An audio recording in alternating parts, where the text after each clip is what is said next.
20년을 일군 가게에 문이 잠겨 있었습니다. 내 손으로 열 수 없는 자물쇠로. 아침 6시였습니다. 저는 매일 이 시간에 가게에 나왔습니다. 남편보다 1시간 먼저 나와서 육수를 올리고 재료를 손질했습니다. 20년 동안 단 하루도 빠진 적이 없었습니다. 비가 와도 무릎이 아파도 몸살이 나도 나왔습니다. 이 가게가 우리 가족의 전부였으니까요. 그날도 똑같이 나왔습니다. 골목을 꺾어 들어서는데 가게의 셔터가 내려져 있었습니다. 처음엔 대수롭지 않게 생각했습니다. 어제 남편이 늦게까지 있었으니 피곤해서 셔터를 내렸나 싶었습니다. 열쇠를 꺼냈습니다. 자물쇠에 넣었습니다. 돌아가지 않았습니다. 다시 넣었습니다. 돌아가지 않았습니다. 세 번째 시도에서야 알았습니다. 자물쇠가 바뀌었습니다. 제가 가진 열쇠로는 열 수 없는 자물쇠였습니다. 다리가 풀렸습니다. 셔터 앞에 서서 한참 그 자물쇠를 봤습니다. 처음 보는 자물쇠였습니다. 우리가 쓰던 것이 아니었습니다. 누군가 일부러 바꿔 달았습니다. 저는 올해 56입니다.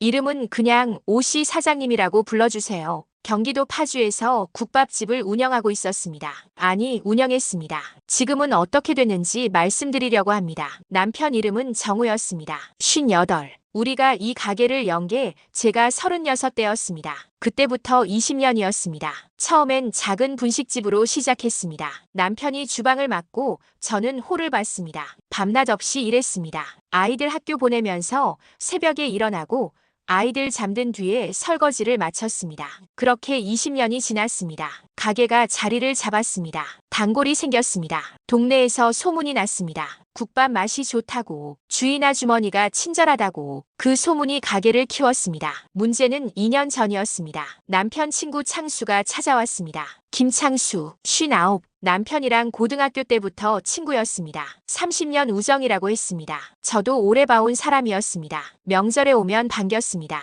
아이들 용돈도 챙겨줬습니다. 그 창수가 사업 제안을 들고 왔습니다. 가게를 확장하자고 했습니다. 옆 점포가 비었는데 거기까지 합치면 좌석이 2배가 된다고, 자기가 투자를 하겠다고, 동업을 하자고 했습니다. 가게 운영은 우리가 맡고 창수는 자본을 대는 구조라고 했습니다. 남편이 혹했습니다. 저는 반대했습니다. 가게가 지금도 잘 되고 있는데 굳이 확장할 필요가 있냐고. 동업은 결국 싸움이 난다고. 30년 친구를 잃을 수도 있다고 남편이 말했습니다. 창수는 다르다고. 30년을 알아온 친구라고. 믿을 수 있다고. 결국 동업이 시작됐습니다. 창수가 투자금 8천만 원을 넣었습니다. 점포 확장 공사를 했습니다. 인테리어를 새로 했습니다. 직원을 2명 더 뽑았습니다. 가게가 커졌습니다. 매출도 올랐습니다. 처음 1년은 괜찮았습니다. 그런데 두 번째 해부터 이상했습니다. 창수가 가게에 자주 나왔습니다. 처음엔 도와주러 오는 줄 알았습니다. 그런데 와서 하는 일이 달랐습니다. 직원들한테 지시를 했습니다. 저한테 상의 없이 메뉴를 바꾸자고 했습니다. 공급업체를 바꾸자고 했습니다. 조금씩 자기 영역을 넓혔습니다. 불편했습니다. 그러나 남편이 괜찮다고 했습니다. 친구가 열심히 하려는 거라고. 그리고 오늘 이 자물쇠였습니다. 핸드폰을 꺼냈습니다. 남편한테 전화했습니다. 여보, 가게 자물쇠가 바뀌었어. 열쇠가 안 맞아. 뭐? 누가 자물쇠를 바꿔 달았어. 창수 씨 아니야. 잠깐 침묵이 있었습니다. 내가 창수한테 전화해 볼게. 전화를 끊었습니다. 셔터 앞에 서 있었습니다. 아침 바람이 찼습니다. 골목에 아무도 없었습니다. 일찍 출근하는 직원들이 올 시간이었습니다. 직원들이 오면 이 모습을 보게 됩니다. 20년이었습니다. 이 골목을 20년 동안 걸었습니다. 이 셔터를 20년 동안 올렸습니다. 이 가게 냄새가 몸에 배어 있었습니다. 국물 냄새, 기름 냄새, 오래된 나무 냄새. 그 가게 문이 잠겨 있었습니다. 남편한테서 전화가 왔습니다. 창수가 전화를 안 받아. 그 말이 모든 것을 말해줬습니다. 가장 오래 알아온 사람이 가장 깊이 배신합니다. 그래서 더 무너집니다. 셔터 앞에서 1시간을 기다렸습니다. 직원들이 왔습니다. 상황을 봤습니다. 아무 말도 못했습니다. 저도 말하지 않았습니다. 오늘 영업 못한다고 했습니다. 일단 집에 가 있으라고 했습니다. 직원들이 눈치를 보면서 돌아갔습니다. 남편이 왔습니다. 자물쇠를 봤습니다. 열쇠를 넣어봤습니다. 돌아가지 않았습니다. 남편 얼굴이 굳었습니다. 창수한테 다시 전화했습니다. 받지 않았습니다. 문자를 보냈습니다. 답장이 없었습니다. 우리는 셔터 앞에 나란히 서 있었습니다. 말이 없었습니다. 그 자리에서 2년 전이 떠올랐습니다. 창수가 동업을 제안하러 왔던 날이 그날부터 지금까지의 시간이 하나씩 다시 보였습니다.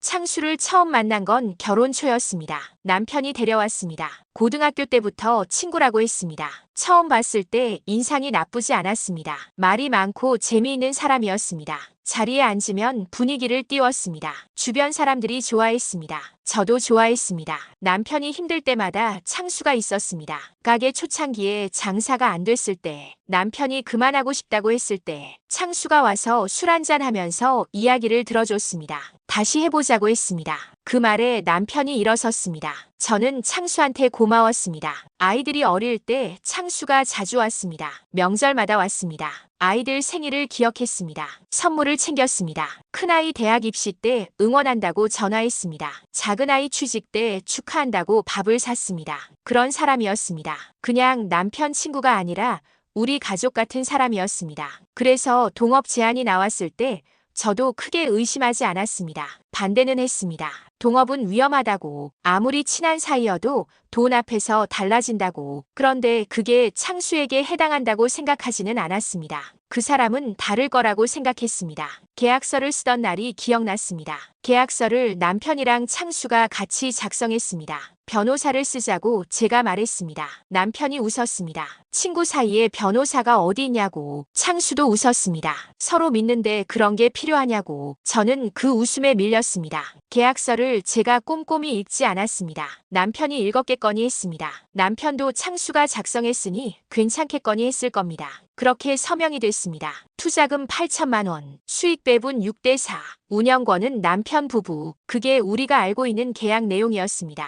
그런데 지금 자물쇠가 바뀌어 있었습니다. 창수가 전화를 받지 않았습니다. 이 두 가지가 연결됐습니다. 연결되는 순간 등골이 서늘해졌습니다. 자물쇠를 바꾼 건 창수였습니다. 창수가 전화를 받지 않는 건 할 말이 없어서가 아니었습니다. 이미 계획이 끝난 사람의 침묵이었습니다. 남편한테 말했습니다. 여보, 계약서 원본 어디 있어? 남편이 저를 봤습니다. 집에 있지. 지금 가자. 가게를 뒤로 하고 집으로 왔습니다. 남편이 서랍을 열었습니다. 계약서를 꺼냈습니다. 탁자 위에 펼쳤습니다. 저는 처음부터 끝까지 읽었습니다. 읽으면서 손이 차가워졌습니다. 조항이 있었습니다. 5조였습니다. 투자금 회수 불이행 시 운영권 이전 가능. 그 문장이 있었습니다. 투자금을 돌려주지 못하면 가게 운영권이 투자자한테 넘어갈 수 있다는 뜻이었습니다. 여보, 이거 읽었어. 남편이 5조를 받습니다. 이게 뭐야? 투자금 못 돌려주면 운영권이 창수한테 넘어간다는 거야. 그런 얘기를 한 적 없는데, 한 적 없었습니다.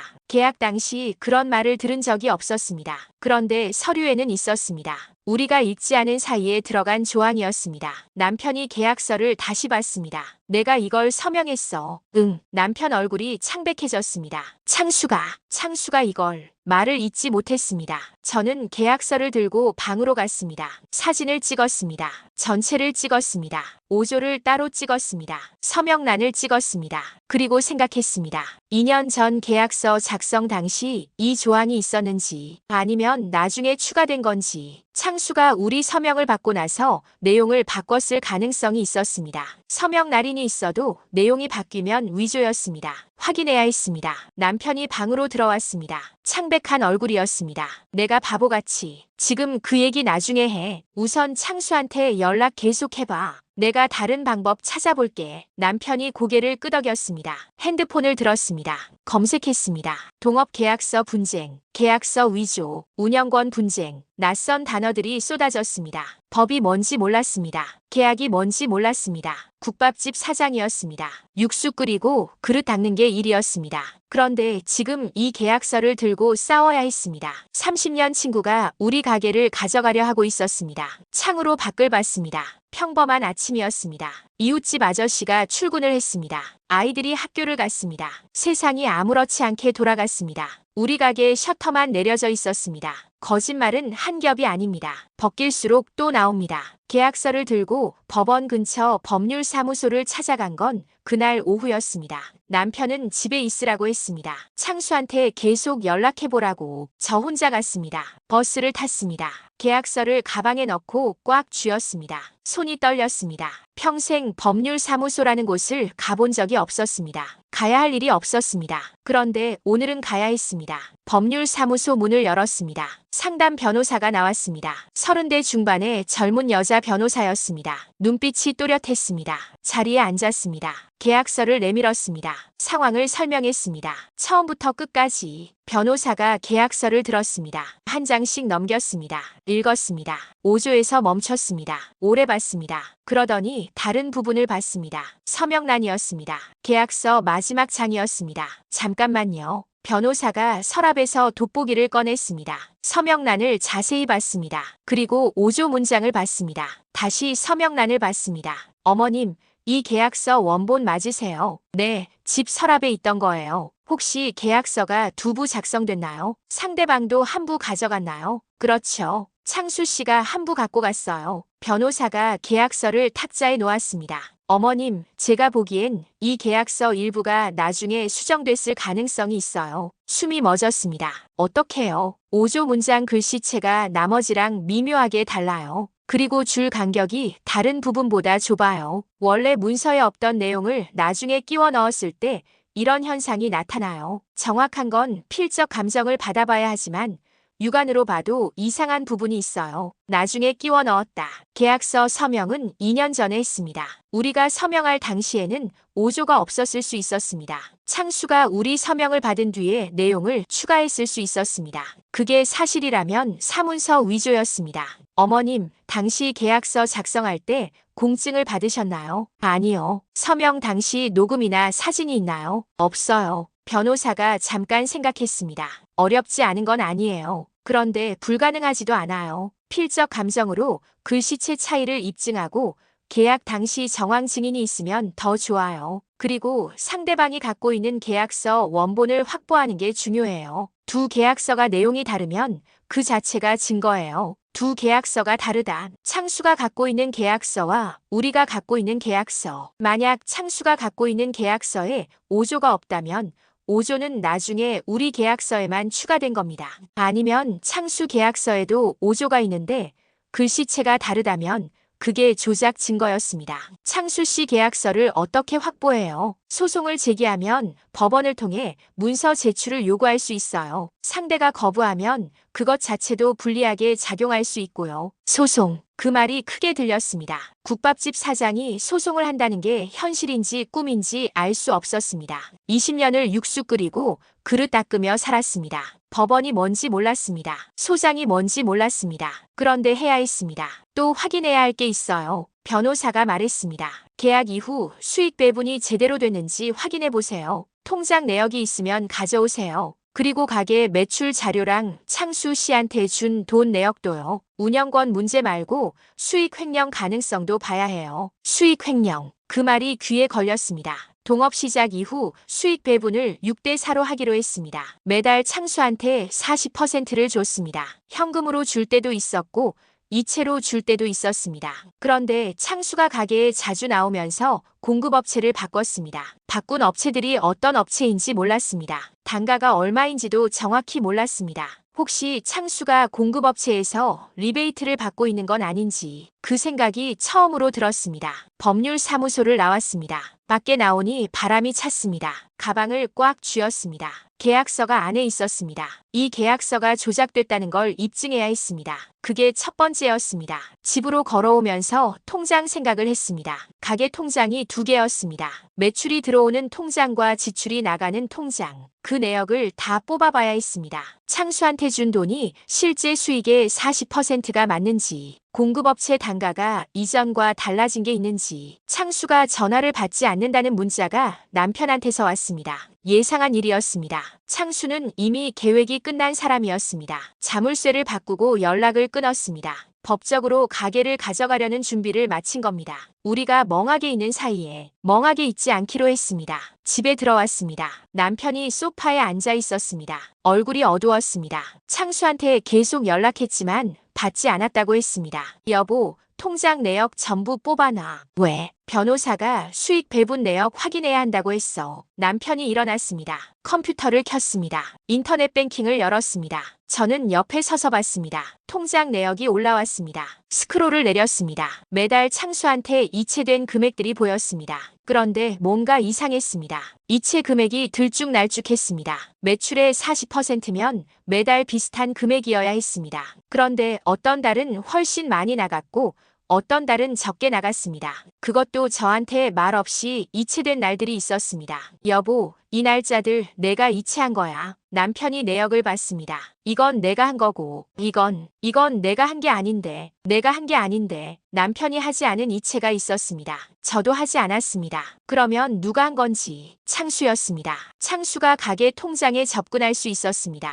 동업 초기에 통장 공유를 했습니다. 편의상 창수도 이체를 할 수 있게 했습니다. 그게 구멍이었습니다. 창수가 우리 통장에서 직접 돈을 빼간 겁니다. 숫자들을 더했습니다. 창수가 무단으로 이체한 금액이 합쳐졌습니다. 계산기를 두드렸습니다.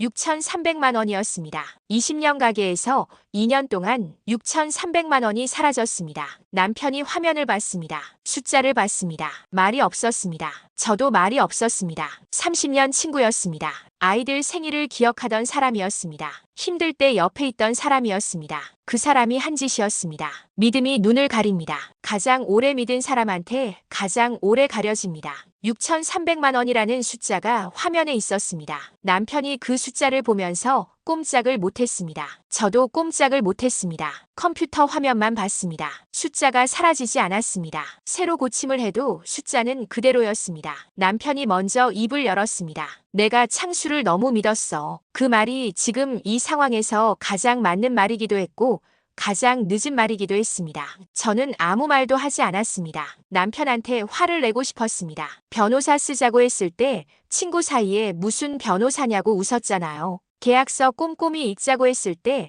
창수가 그럴 리 없다고 했잖아요. 통장을 공유하는 게 불안하다고 했을 때 편의상 어쩔 수 없다고 했잖아요. 그때마다 제 말을 막은 게 남편이었습니다. 그런데 지금 화를 낼 상황이 아니었습니다. 화는 나중이었습니다. 지금은 이 상황을 수습해야 했습니다. 여보, 통장 이체 내역 전부 출력해. 창수가 무단으로 이체한 날짜랑 금액 전부. 남편이 프린터를 켰습니다. 내역을 출력했습니다. 여러 장이 나왔습니다. 저는 그것들을 받아서 날짜 순으로 정리했습니다. 동업 시작 첫 달은 괜찮았습니다. 창수가 이체한 게 없었습니다. 두 번째 달도 없었습니다. 세 번째 달부터 시작됐습니다. 처음엔 소액이었습니다. 50만 원. 그 다음 달엔 80만 원. 그 다음엔 150만 원. 조금씩 늘어갔습니다. 처음에 소액으로 시작한 건 들키지 않으려는 거였습니다. 50만 원은 통장에서 눈에 잘 띄지 않았습니다. 매출이 들어오고 지출이 나가는 통장에서 50만 원짜리 이체 하나가 눈에 걸리지 않았습니다. 그렇게 습관을 들이고 금액을 키워간 겁니다. 치밀했습니다. 남편한테 물었습니다. 여보, 공급업체 바꾼 거 기억해? 창수가 바꾸자고 했던 거. 응.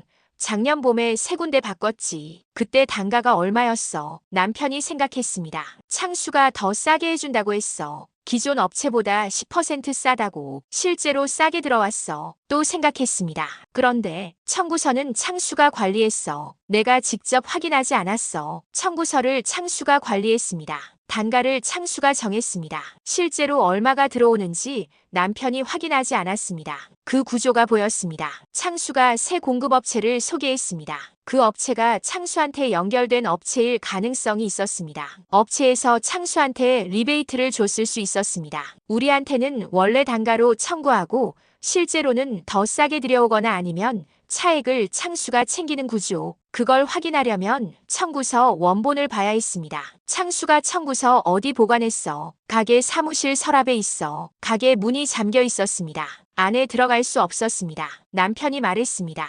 세입자로서 가게 안에 들어갈 권리가 있지 않아. 맞는 말이었습니다. 가게 임대계약은 우리 이름으로 돼 있었습니다. 임차인이 우리였습니다. 창수가 자물쇠를 바꿔달았다고 해서 우리가 들어가지 못하는 건 법적으로 맞지 않았습니다. 열쇠 전문가를 불렀습니다. 가게로 갔습니다. 열쇠 전문가가 자물쇠를 열었습니다. 셔터를 올렸습니다. 가게 안으로 들어갔습니다. 가게가 그대로였습니다. 냄새가 났습니다. 국물 냄새였습니다. 어제까지 정상 영업하던 가게였습니다. 테이블이 있었습니다. 의자가 있었습니다. 주방이 있었습니다. 아무것도 달라진 게 없었습니다. 그런데 이 가게가 우리 것인지 아닌지 지금 불분명했습니다. 사무실로 갔습니다. 서랍을 열었습니다. 청구서 묶음이 있었습니다. 꺼냈습니다. 날짜 순으로 봤습니다. 공급업체가 바뀌기 전과 바뀐 후를 비교했습니다. 바뀐 후 청구서에 회사 이름이 있었습니다. 생전 처음 보는 이름이었습니다. 핸드폰으로 검색했습니다. 사업자 등록이 된 지 3년이 안 됐습니다. 대표자 이름이 있었습니다. 모르는 이름이었습니다. 그런데 주소가 창수가 사는 동네였습니다. 가슴이 뛰었습니다. 창수가 사는 동네에 3년 전에 생긴 업체. 창수가 우리 공급업체를 그리로 바꾼 게 동업 시작하고 1년 뒤였습니다. 그 업체가 창수 것이거나 창수랑 연결된 업체일 가능성이 높았습니다. 남편이 옆에서 봤습니다. 창수가 자기 업체를 만들어서 우리한테 납품한 거야. 확인해봐야 해. 근데 가능성이 높아. 남편이 의자에 앉았습니다. 손으로 얼굴을 감쌌습니다. 30년이야. 30년 친구인데 저는 그 말을 듣고 뭔가가 끊어지는 것 같았습니다. 30년. 그 숫자가 이 상황에서 방패가 되는 건지 의미가 없는 건지 30년을 알았어도 이런 짓을 하는 게 사람이었습니다. 오히려 30년을 알았기 때문에 더 정교하게 빈틈을 파고든 건지도 몰랐습니다. 남편이 얼마나 믿었는지 알았습니다.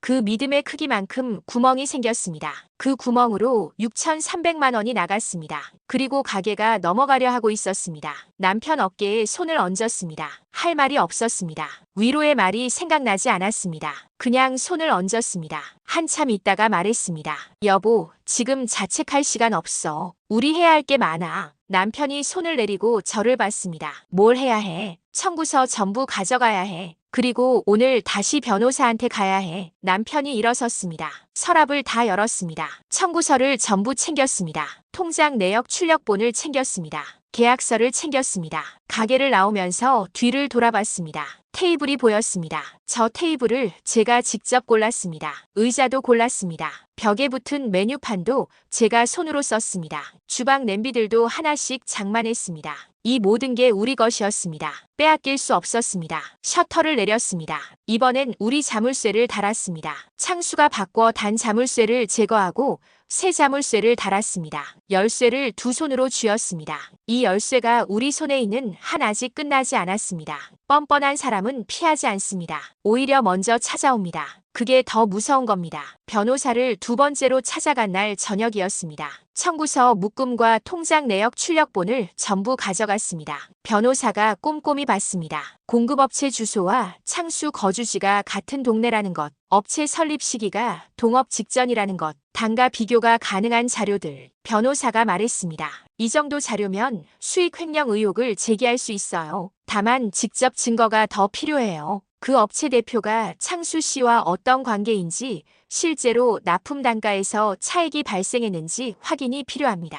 어떻게 확인해요? 사업자 등록 정보는 공개 정보라 누구나 확인 가능해요. 그 업체 대표자 이름을 가지고 창수 씨와의 관계를 파악해야 해요. 주변에 아는 분 없으세요? 그 이름 아는 사람. 집으로 돌아오면서 그 이름을 생각했습니다. 업체 대표자 이름이 낯설었습니다. 그런데 어딘가 들어본 것 같기도 했습니다. 창수 가족 중에 그 이름이 있었는지, 창수 친척 중에, 아니면 창수 지인 중에. 집에 들어왔습니다. 남편이 식탁에 앉아 있었습니다. 밥을 차려놓고 기다리고 있었습니다. 저를 보더니 일어나서 국을 떠왔습니다. 아무 말 없이 밥을 차렸습니다. 둘이 앉았습니다. 밥을 먹으면서 업체 대표자 이름을 말했습니다. 여보, 혹시 이 이름 아는 사람이야? 남편이 멈췄습니다. 김성민. 응. 창수 처남이야. 처남이었습니다. 창수 아내 남동생이었습니다. 그 사람 이름으로 업체를 만든 겁니다. 직접 본인 이름으로 하면 흔적이 남으니까 처남 명의로 만든 겁니다.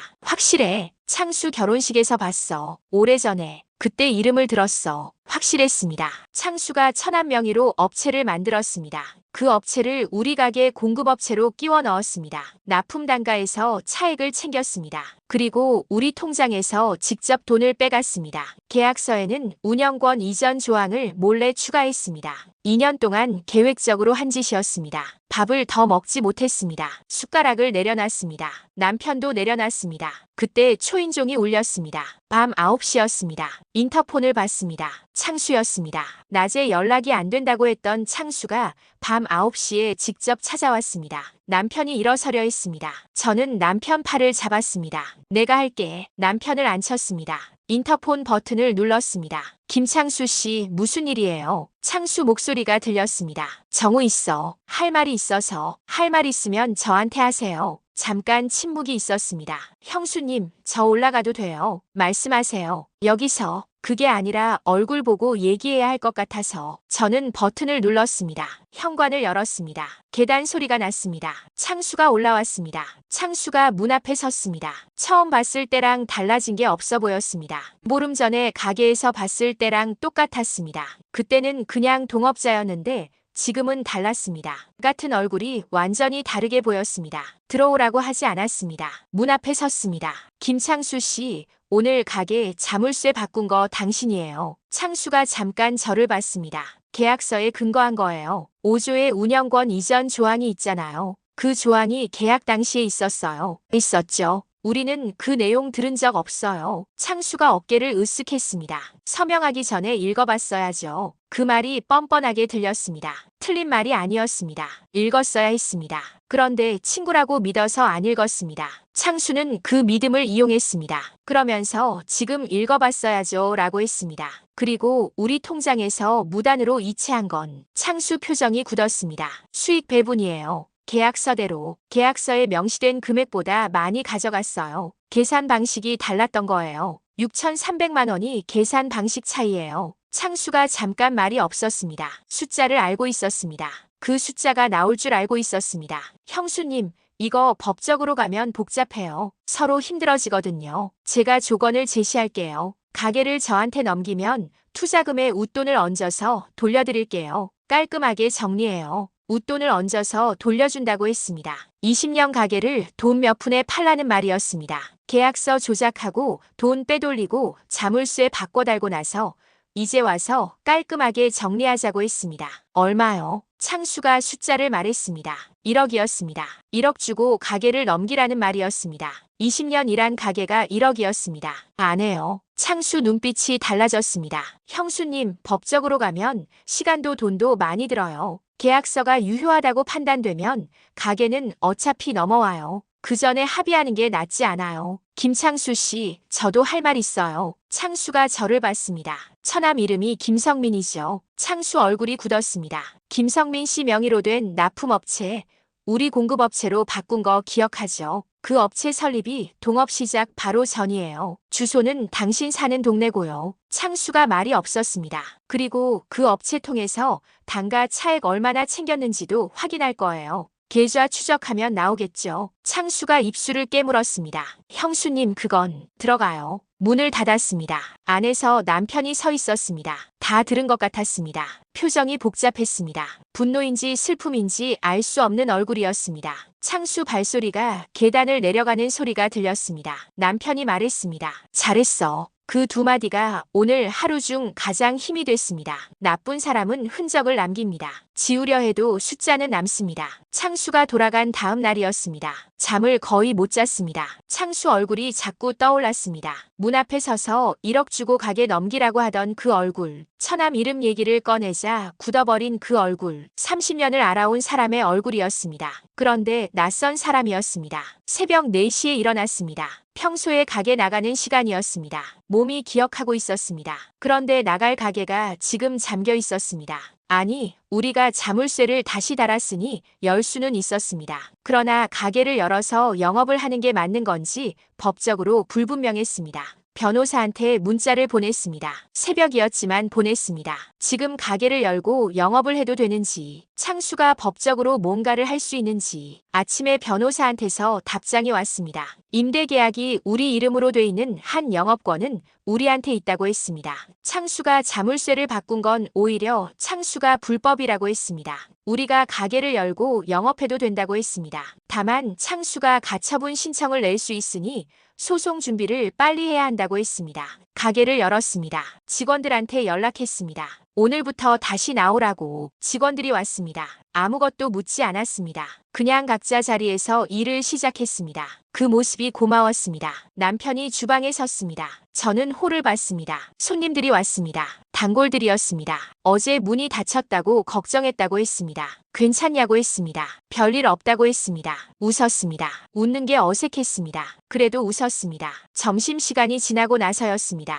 가게가 조용해졌습니다. 남편이 주방을 직원한테 맡기고 나왔습니다. 사무실로 들어갔습니다. 저도 따라 들어갔습니다. 남편이 서랍을 뒤지고 있었습니다. 뭘 찾아? 장부. 무슨 장부? 내가 따로 적어둔 거. 매일 매출이랑 지출 적어뒀어. 창수가 오기 전부터 남편이 낡은 노트를 꺼냈습니다. 겉표지가 달아 있었습니다. 안을 펼쳤습니다. 날짜별로 매출과 지출이 손으로 적혀 있었습니다. 남편 글씨였습니다. 빼곡하게. 언제부터 적었어? 가게 연날부터. 20년 됐어. 20년 장부였습니다. 남편이 동업 시작 전 날짜로 넘겼습니다. 그리고 동업 시작 후 날짜로 넘겼습니다. 두 기간을 비교했습니다. 여기 봐. 남편이 손가락으로 짚었습니다. 동업 전 식재료 매입 비용이 있었습니다. 그리고 동업 후 같은 항목 비용이 있었습니다. 공급업체를 바꾼 뒤였습니다. 동업 후 비용이 더 높았습니다. 창수가 싸게 해준다고 했습니다. 기존 업체보다 10% 싸다고 했습니다.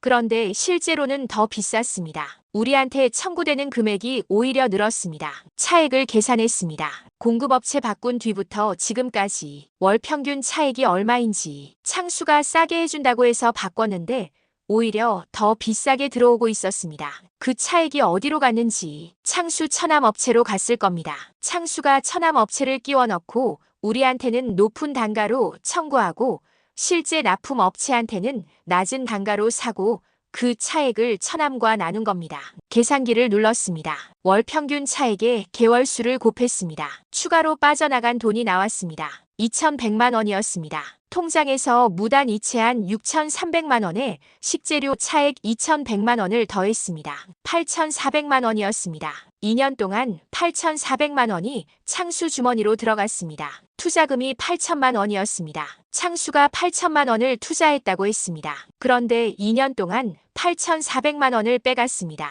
투자금보다 더 많이 가져간 겁니다. 이미 본전을 뽑고도 남았습니다. 그러면서 가게까지 가져가려 했습니다. 남편이 장부를 덮었습니다. 내가 매일 적은 게 이렇게 쓰일 줄 몰랐어. 잘했어. 이게 증거야. 남편 장부가 증거였습니다. 동업 전부터 적어온 매출과 지출 기록, 공급업체 바꾸기 전과 후의 비용 변화, 그게 다 적혀 있었습니다. 변호사한테 가져가야 했습니다. 그날 오후 가게를 직원한테 맡기고 변호사를 찾아갔습니다. 장부를 내밀었습니다. 통장 내역과 함께 펼쳤습니다. 변호사가 들여다봤습니다. 한참 봤습니다. 어머님, 이 장부가 언제부터 작성된 거예요? 20년 됐어요. 가게 연날부터요. 변호사가 고개를 끄덕였습니다. 이게 핵심 증거예요. 장기간 작성된 장부는 신뢰도가 높아요. 법원에서 인정받을 가능성이 높습니다. 공급업체 단가 변화가 여기 기록돼 있고 통장 내역이랑 대조하면 횡령 금액 산정이 가능해요. 소송에서 이길 수 있어요. 변호사가 잠깐 생각했습니다.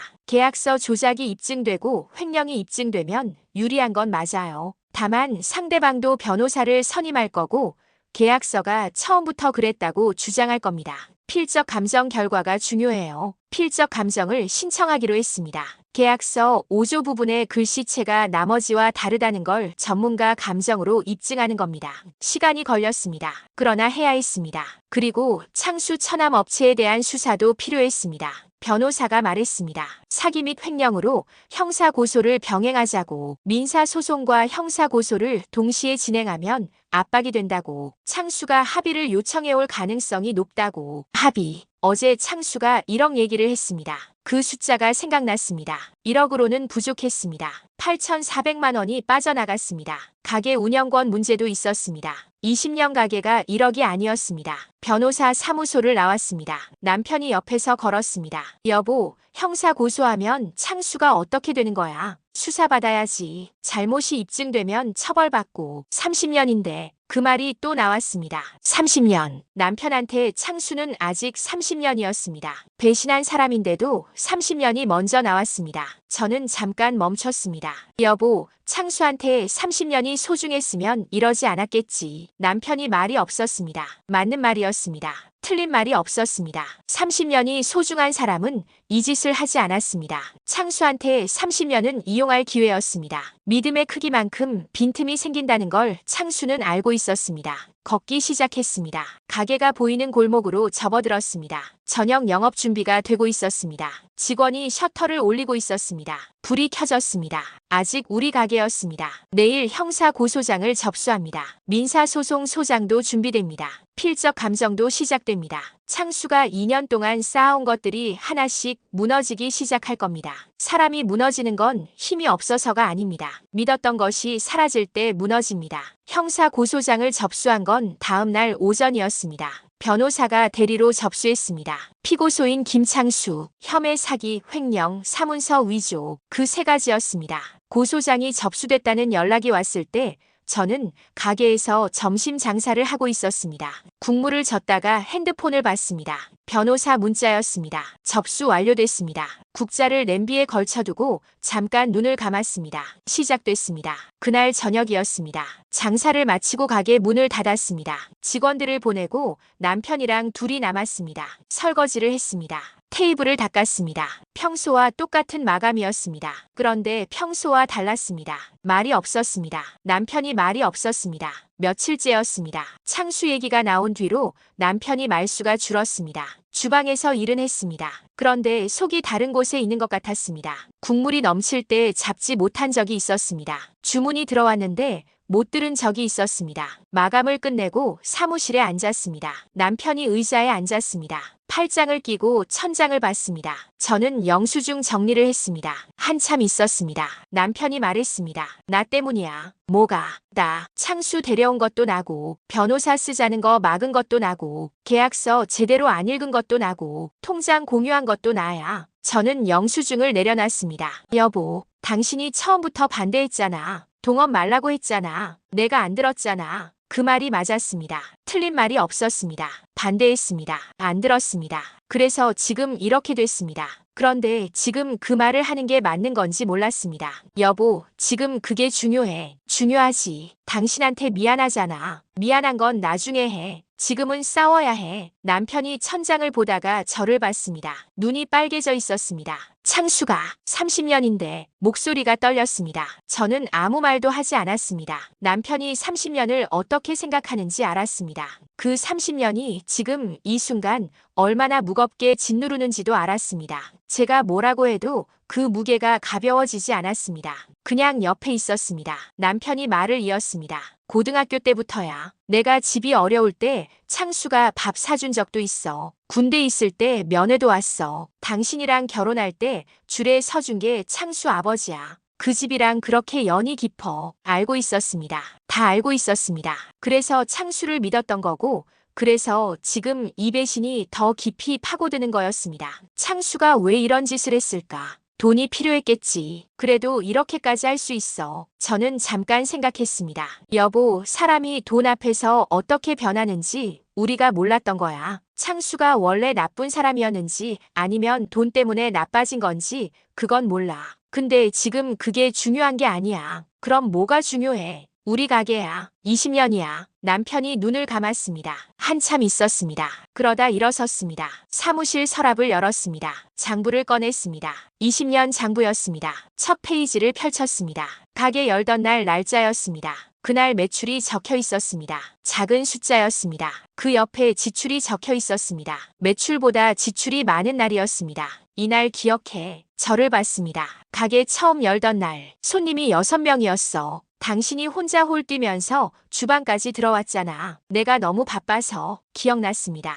그날 손님이 한꺼번에 몰렸습니다. 남편이 주방에서 못 나왔습니다. 제가 홀을 보다가 주방으로 달려갔습니다. 국을 퍼왔습니다. 손님한테 내밀면서 죄송하다고 했습니다. 손님이 웃었습니다. 괜찮다고 했습니다. 그날 저녁 둘이서 빈 가게에 앉아서 웃었습니다. 힘들었는데 웃었습니다. 기억해. 그때부터 지금까지야. 창수가 끼어든 건 2년이야. 우리 20년이 창수 2년한테 지면 안 되지. 남편이 장부를 덮었습니다. 표정이 달라졌습니다. 아까까지 천장을 보던 남편이 아니었습니다. 눈빛이 달라졌습니다. 단단해졌습니다. 창수한테 전화할게. 뭐라고? 직접 말해야겠어. 나한테. 저는 잠깐 망설였습니다. 감정적으로 통화하면 역효과가 날 수 있었습니다. 그런데 남편이 직접 해야 하는 말이 있었습니다. 30년 친구한테 직접 해야 하는 말.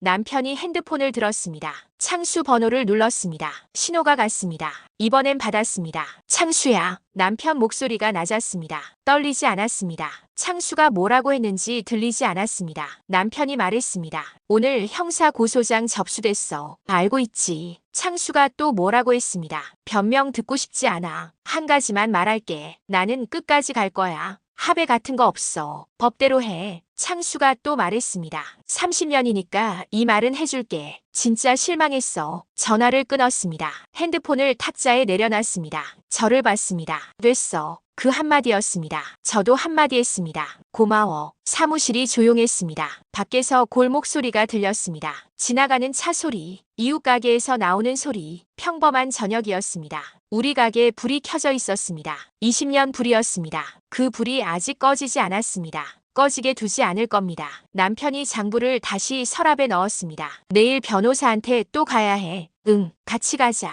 처음으로 같이 가자고 했습니다. 지금까지 제가 혼자 다녔습니다. 남편이 주방을 지켜야 하니까. 그런데 오늘은 같이 가자고 했습니다. 그래. 불을 껐습니다. 가게를 나왔습니다. 셔터를 내렸습니다. 자물쇠를 잠갔습니다. 우리 자물쇠였습니다. 우리 열쇠였습니다. 내일 변호사를 만납니다. 민사소송소장이 준비됩니다. 필적 감정 결과가 나오기를 기다립니다. 창수 천암업체 수사가 시작됩니다. 아직 갈 길이 멀었습니다. 그런데 오늘 남편이 일어섰습니다. 그걸로 오늘은 충분했습니다. 싸움을 준비하는 사람과 싸움에 끌려가는 사람은 다릅니다. 준비한 사람이 이깁니다. 다음 날 아침이었습니다. 남편과 나란히 변호사 사무소로 갔습니다. 처음으로 같이 갔습니다. 버스를 탔습니다. 말이 많지 않았습니다. 그래도 옆에 있었습니다. 그것만으로도 달랐습니다. 변호사가 반겼습니다. 두 분이 같이 오셨네요. 그 말이 짧았지만 의미 있게 들렸습니다. 자리에 앉았습니다. 변호사가 현재 상황을 정리해줬습니다. 형사고소가 접수됐습니다. 담당 수사관이 배정됐습니다. 창수한테 출석 요구서가 발송될 예정이었습니다. 민사소송소장은 이번 주 안에 법원에 접수할 수 있다고 했습니다. 필적 감정은 감정기관에 의뢰했고 결과가 나오는데 3주에서 한 달이 걸린다고 했습니다. 변호사가 물었습니다. 혹시 창수 씨 재산 현황 파악이 되시나요? 부동산이든 차량이든 생각해봤습니다. 창수 집이 있었습니다. 서울 노원구 아파트였습니다. 몇 년 전에 샀다고 했습니다. 차는 중형 SUV였습니다. 그 외에 뭐가 있는지 몰랐습니다. 아파트 있어요. 노원구에. 소송에서 이기면 강제 집행이 가능해요. 재산이 있어야 실질적인 회수가 가능하니까 미리 가압류 신청을 하는 게 좋아요. 창수 씨가 재산을 빼돌리기 전에 가압류, 창수 재산을 미리 묶어두는 겁니다. 신청하세요. 변호사가 고개를 끄덕였습니다. 그리고 한 가지 더. 창수 씨 천암업체 관련해서 국세청에 신고할 수 있어요. 납품 과정에서 세금 계산서 허위 발행이나 탈세 가능성이 있거든요. 국세청 조사가 들어가면 창수 씨 압박이 더 커져요. 국세청. 그 생각은 못했습니다. 그것도 해주세요. 남편이 옆에서 고개를 끄덕였습니다. 변호사가 소장 초안을 보여줬습니다. 청구 금액이 적혀 있었습니다. 무단 이체 6,300만 원, 납품 단가 차액 2,100만 원, 합계 8,400만 원, 거기에 가게 운영권 회복 청구, 그리고 위자료까지 포함하면 청구 금액이 1억을 넘었습니다. 어제 창수가 제시한 합의금이 1억이었습니다. 소송으로 가면 그것보다 더 받을 수 있었습니다. 변호사 사무소를 나왔습니다. 걸어오는 길에 남편이 말했습니다. 우리 소송 비용이 얼마나 들어? 걱정이었습니다. 가게가 이틀 문을 닫았습니다. 손실이 있었습니다. 변호사 선임료가 있었습니다. 소송이 길어지면 비용이 더 들었습니다. 괜찮아. 괜찮지 않잖아. 지금 아끼면 더 크게 잃어. 제대로 싸워야 해. 남편이 말이 없었습니다. 여보, 우리 20년 장사했어. 지금까지 모은 거 있잖아. 이거 지키려면 써야 해. 남편이 고개를 끄덕였습니다. 가게로 돌아왔습니다. 점심 장사를 시작했습니다. 손님이 왔습니다. 국밥을 팔았습니다. 영수증을 끊었습니다. 평소와 똑같이 했습니다. 그러나 머릿속은 달랐습니다. 소장 초안의 숫자들이 맴돌았습니다. 필적 감정 결과가 언제 나올지, 창수가 출석 요구서를 받으면 어떻게 나올지, 저녁 장사가 끝나고 나서였습니다. 혼자 사무실에 앉았습니다. 남편은 주방 마감을 하고 있었습니다. 저는 노트를 꺼냈습니다. 새 노트였습니다. 남편이 장부를 적듯이 저도 적기 시작했습니다. 이번 건 장부가 아니었습니다. 기억 노트였습니다. 창수와 있었던 일들을 날짜별로 적었습니다. 동업 제안이 들어온 날, 계약서 작성한 날, 공급업체 바꾼 날, 창수가 직원들한테 지시하기 시작한 날, 자물쇠가 바뀐 날, 창수가 집으로 찾아온 날, 하나씩 적었습니다. 그리고 그날 창수가 한 말들을 적었습니다. 변호사가 말했습니다. 정황 증거가 중요하다고, 상대방이 어떤 말을 했는지, 어떤 행동을 했는지, 그게 쌓이면 법정에서 힘이 된다고. 기억이 흐릿해지기 전에 적어야 했습니다. 1시간 넘게 적었습니다. 노트가 채워졌습니다. 창수가 했던 말들이 거기 있었습니다. 계약서 읽어봤어야죠. 서로 힘들어지는 거 원하지 않잖아요. 1억 주고 깔끔하게 정리해요. 그 말들이 적혀 있었습니다.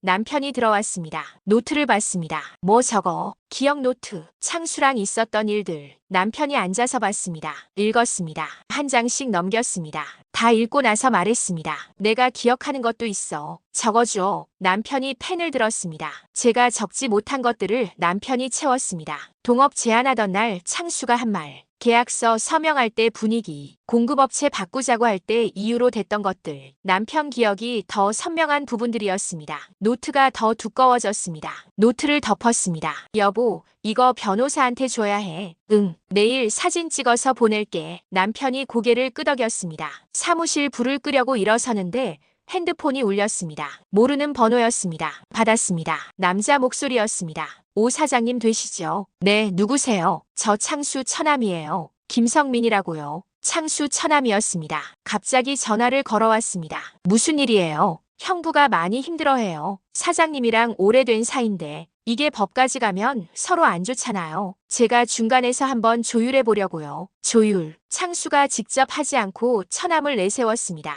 김성민 씨, 당신 명의로 된 납품업체 있죠? 침묵이 있었습니다. 그 업체 국세청에 신고했어요. 조사 들어갈 거예요. 전화 넘어가 조용해졌습니다. 지금 저한테 전화한 게 그쪽 조율하려는 거예요. 아니면 알아서 정리하려는 거예요. 사장님, 그게 아니라. 끊을게요. 전화를 끊었습니다. 남편이 받습니다. 창수 처남이었어. 뭐래? 조율하자고. 남편이 피식 웃었습니다. 웃음이 어색했습니다. 그런데 처음으로 웃었습니다. 이제 슬슬 무서워지나 보네. 그래야지. 가게를 나왔습니다. 셔터를 내렸습니다. 자물쇠를 잠갔습니다. 골목에 섰습니다. 가게 간판이 보였습니다. 불이 꺼진 간판이었습니다.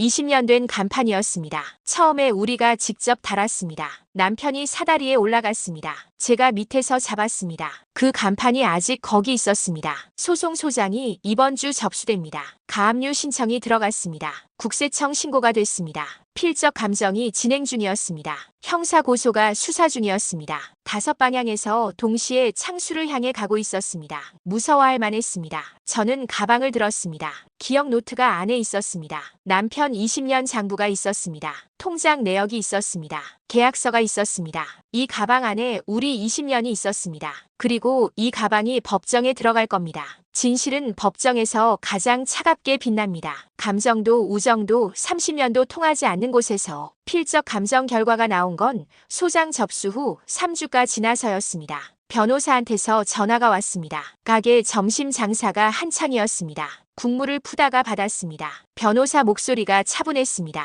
그런데 그 차분함 안에 뭔가가 있었습니다. 어머님, 필적 감정 결과 나왔어요. 어떻게 됐어요? 5조 해당 문장이 나머지 본문과 글씨체가 다르다는 결과가 나왔어요. 감정기관에서 나중에 추가 삽입됐을 가능성이 높다고 판단했어요. 나중에 추가 삽입, 국자를 내려놨습니다. 주방 직원한테 잠깐 봐달라고 했습니다. 홀로 나왔습니다. 구석 자리에 서서 전화를 계속 받았습니다. 그 말은 우리가 서명할 때 그 조항이 없었다는 거잖아요. 그렇게 볼 수 있는 근거가 생긴 거예요. 법원에서 최종 판단하겠지만 우리 쪽에 매우 유리한 결과예요. 전화를 끊었습니다. 한참 서 있었습니다. 주방에서 남편을 불렀습니다. 남편이 나왔습니다. 뭐냐는 눈빛이었습니다. 짧게 말했습니다. 필적 감정 결과 우리 쪽에 유리하게 나왔어. 남편이 한 박자 늦게 반응했습니다. 그러더니 고개를 끄덕였습니다. 말이 없었습니다. 그 고요함이 오히려 안도처럼 보였습니다. 첫 번째 심리 기일이 잡혔습니다. 그날이 오기 전까지 창수 측에서 2번 합의를 제안했습니다. 첫 번째는 1억 2천이었습니다. 두 번째는 1억 5천이었습니다. 변호사가 전달할 때마다 저는 거절했습니다. 남편도 같은 의견이었습니다. 가게 운영권을 포함한 전체 피해가 있었습니다. 그것보다 적은 금액으로 합의할 이유가 없었습니다. 그리고 창수가 법정에 서는 걸 봐야 했습니다. 그게 돈보다 중요했습니다. 심리 기일 당일이었습니다. 아침 일찍 일어났습니다. 옷을 차려입었습니다. 남편도 차려입었습니다. 평소 가게 나갈 때 입는 옷이 아니었습니다. 단정하게 입었습니다. 법원에 가는 날이었습니다. 변호사를 만나서 같이 들어갔습니다. 법원 건물이 컸습니다. 복도가 길었습니다. 구두 소리가 울렸습니다. 심리실 앞에서 기다렸습니다. 창수가 왔습니다. 변호사와 함께였습니다. 양복을 입고 있었습니다. 저를 봤습니다. 남편을 봤습니다. 시선을 피했습니다. 처음으로 시선을 피했습니다. 집으로 찾아와서 1억 제안할 때 당당하던 그 눈빛이 아니었습니다. 남편이 창수를 봤습니다. 아무 말하지 않았습니다. 그냥 봤습니다. 그 눈빛이 무거웠습니다. 30년이 담긴 눈빛이었습니다. 창수가 그 눈빛을 견디지 못하고 고개를 돌렸습니다. 심리실에 들어갔습니다. 재판장이 들어왔습니다. 자리에 앉았습니다. 심리가 시작됐습니다. 창수 측 변호사가 먼저 말했습니다. 계약서는 처음부터 오조가 있었다고 했습니다. 원고 측이 계약 내용을 충분히 이해하고 서명했다고 했습니다. 무단 이체가 아니라 계약서에 근거한 수익 배분이었다고 했습니다. 우리 변호사가 반박했습니다. 필적 감정 결과서를 제출했습니다. 5조 문장의 글씨체가 나머지 본문과 다르다는 감정 결과, 나중에 추가 삽입됐을 가능성이 높다는 전문가 의견. 재판장이 감정 결과서를 들여다봤습니다. 창수 측 변호사가 반박했습니다. 감정 결과가 가능성을 말하는 것이지 확정이 아니라고. 동일한 사람이 다른 날 서명하면 글씨체가 달라질 수 있다고 우리 변호사가 다시 말했습니다. 남편 20년 장부를 제출했습니다. 동업 전부터 작성된 매출 지출 기록, 공급업체 변경 전후 비용 비교, 무단 이체 내역과 장부 기록의 불일치, 그리고 통장 내역서를 제출했습니다. 창수가 우리 통장에서 무단으로 이체한 날짜와 금액들 총 6,300만 원. 재판장이 통장 내역서를 봤습니다. 한참 봤습니다. 창수 측 변호사가 또 말했습니다. 수익 배분 과정에서 계산 방식의 차이가 있었던 것이라고, 의도적인 횡령이 아니라고. 재판장이 창수 측 변호사를 봤습니다. 계약서에 명시된 수익 배분 방식대로 계산하면 이 금액이 나옵니까? 창수 측 변호사가 잠깐 멈췄습니다. 그 부분은 추가 소명이 필요합니다. 추가 소명이 필요하다는 말은 지금 당장 설명이 안 된다는 뜻이었습니다. 계약서대로 계산해도 이 금액이 안 나온다는 걸 재판장이 안 겁니다. 두 번째 심리 기일이 잡혔습니다. 그날 저녁이었습니다. 가게에 돌아왔습니다. 저녁 장사를 직원들이 보고 있었습니다. 남편과 사무실에 앉았습니다. 변호사가 오늘 심리 정리를 해줬습니다. 재판장 반응이 나쁘지 않아요. 통장 내역이 핵심이에요. 계약서대로 배분했다는 주장이 숫자로 반박됐으니까요. 필적 감정 결과도 무게가 실리고 있어요. 두 번째 심리에서 뭘 준비해야 해요? 창수 천암 업체 관련 자료를 더 보강해야 해요. 국세청 신고 결과가 나오면 더 강력해지는데 아직 조사 중이니까 현재 확보된 자료만 가지고 가야 해요. 그리고 증인이 있으면 좋겠어요. 계약 당시 주변에 있던 분이나 창수 씨 행동을 목격한 분, 증인 생각했습니다. 직원 중에 오래된 직원이 있었습니다. 동업 시작 전부터 있던 직원이었습니다. 창수가 와서 지시하는 걸 봤을 겁니다. 공급업체 바꾸는 것도 봤을 겁니다. 다음 날 그 직원한테 물었습니다. 박 씨였습니다. 50대 초반 여자였습니다. 7년째 함께 일하고 있었습니다. 사정을 설명했습니다. 증인으로 나와줄 수 있냐고 물었습니다.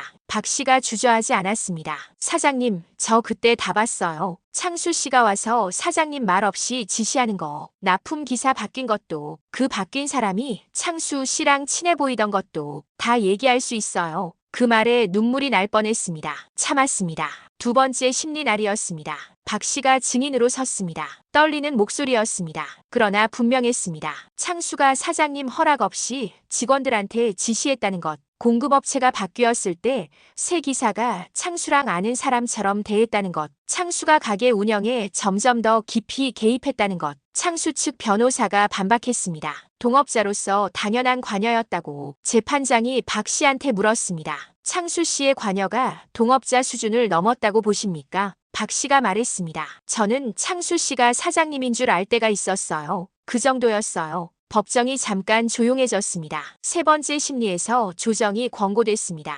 재판장이 양측 모두 입장을 고려해 조정을 시도해보라고 했습니다. 조정실에서 만났습니다. 창수가 테이블 맞은편에 앉아 있었습니다. 처음으로 가까이서 마주 앉았습니다. 심리실과 달랐습니다. 좁은 방이었습니다. 창수 얼굴이 보였습니다. 수척해져 있었습니다. 양복이 헐렁해 보였습니다. 조정위원이 말했습니다. 양측 모두 여기까지 오느라 힘드셨을 겁니다. 현실적인 선에서 합의를 해보시죠. 창수 측 변호사가 말했습니다. 2억 제안합니다. 가게 운영권은 원고 측으로 완전히 귀속하고 계약 관계를 종료하는 조건으로 2억이었습니다.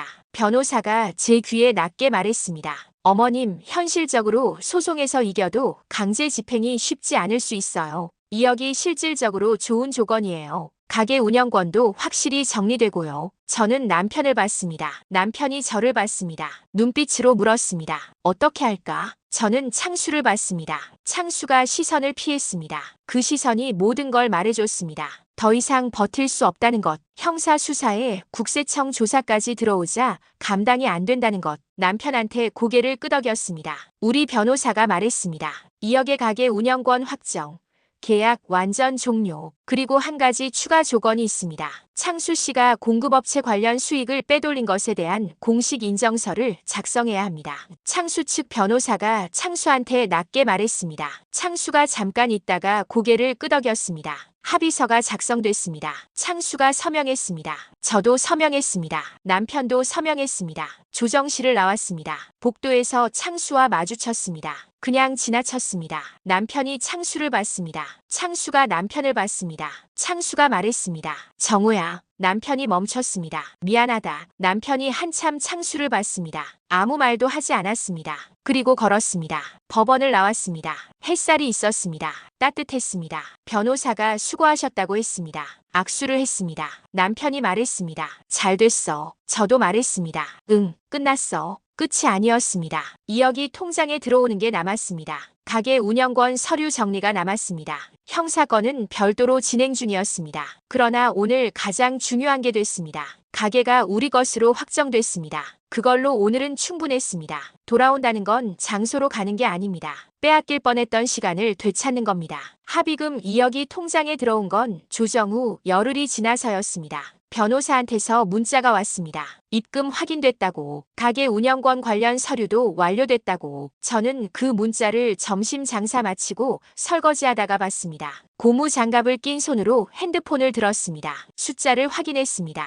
2억. 고무 장갑을 벗었습니다. 주방 직원한테 잠깐 봐달라고 했습니다. 사무실로 들어왔습니다. 문을 닫았습니다. 의자에 앉았습니다. 한참 있었습니다. 울었습니다. 소리 없이 울었습니다. 사무실 혼자 앉아서 아무도 없는 데서 오래 울었습니다. 그동안 모든 것들이 다 나오는 것 같았습니다. 자물쇠가 바뀐 날, 창수가 1억 제안하던 날, 법원 복도를 걷던 날, 남편이 천장을 보던 날, 그날들이 하나씩 지나가면서 눈물이 났습니다. 한참 울고 나서 눈을 닦았습니다. 일어났습니다. 주방으로 나갔습니다. 남편이 저를 봤습니다. 눈이 부은 걸 알아챘습니다. 아무 말하지 않았습니다. 그냥 봤습니다. 저도 말하지 않았습니다. 고개를 끄덕였습니다. 남편이 알았습니다. 저녁 장사가 끝났습니다. 직원들을 먼저 보냈습니다. 남편이랑 둘이 마감을 했습니다. 테이블을 닫고 의자를 올리고 주방을 정리했습니다. 평소와 똑같이 했습니다.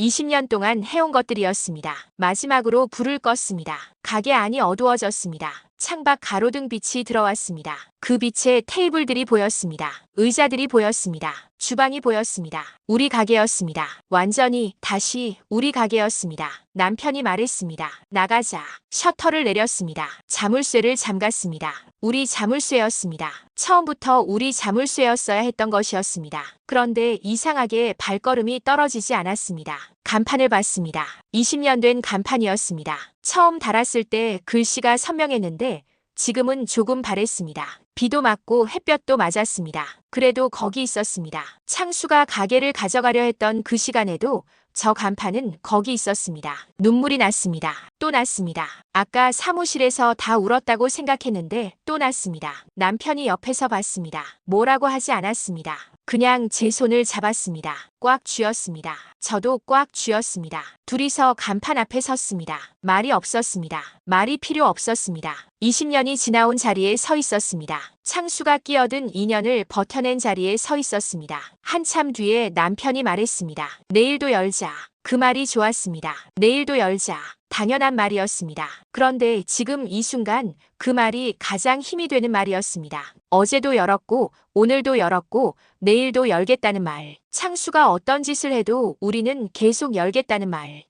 골목을 걸었습니다. 집으로 가는 길이었습니다. 남편이 아직 제 손을 잡고 있었습니다. 골목이 조용했습니다. 가로등이 켜져 있었습니다. 평범한 저녁이었습니다. 집에 들어왔습니다. 밥을 차렸습니다. 별거 없었습니다. 냉장고에 있는 것들로 했습니다. 두부찌개를 끓였습니다. 계란말이를 했습니다. 김치를 꺼냈습니다. 둘이 마주 앉았습니다. 밥을 먹었습니다. 맛있었습니다. 오래간만에 맛이 느껴졌습니다. 자물쇠가 바뀐 날부터 밥을 제대로 먹지 못했습니다. 맛을 몰랐습니다. 오늘은 맛이 났습니다. 남편이 2그릇을 먹었습니다. 밥 먹고 나서 설거지를 했습니다. 남편이 했습니다. 저는 식탁을 닦았습니다. 그릇 닦는 소리가 났습니다. 조용하고 규칙적인 소리였습니다. 그 소리가 좋았습니다. 남편이 설거지를 마치고 나왔습니다. 소파에 앉았습니다. 저도 앉았습니다. 한참 있었습니다. 남편이 먼저 말했습니다. 당신한테 미안해. 이제 와서 처음부터 당신 말을 들었어야 했어. 변호사 쓰자고 했을 때, 계약서 꼼꼼히 읽자고 했을 때 내가 다 막았잖아. 저는 잠깐 생각했습니다.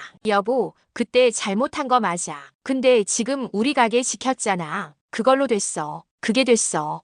남편이 저를 봤습니다. 당신이 없었으면 못했어. 나 혼자였으면 진작 포기했어. 그 말이 오늘 들은 말 중에 가장 컸습니다. 포기하고 싶었던 날이 있었습니다. 필적 감정 결과가 나오기를 기다리는 동안, 창수 측에서 합의 제안이 계속 들어오는 동안, 소송이 길어지면 비용이 감당이 안 될 것 같던 날, 그날들이 있었습니다. 포기하지 않았습니다. 20년이었습니다. 그 20년이 포기하지 못하게 했습니다. 며칠 뒤였습니다. 가게 간판을 새로 달았습니다. 20년 된 간판이 발에서 교체할 때가 됐습니다. 원래 계획이었는데 창수 일이 생기면서 미뤄졌습니다. 이제 됐습니다. 간판 업체가 왔습니다. 오래된 간판을 내렸습니다. 새 간판을 달았습니다. 글씨가 선명했습니다. 색이 밝았습니다. 가게 이름은 바꾸지 않았습니다. 20년 동안 써온 이름이었습니다. 단골들이 아는 이름이었습니다. 동네 사람들이 아는 이름이었습니다. 그 이름을 바꿀 이유가 없었습니다. 새 간판이 달렸습니다.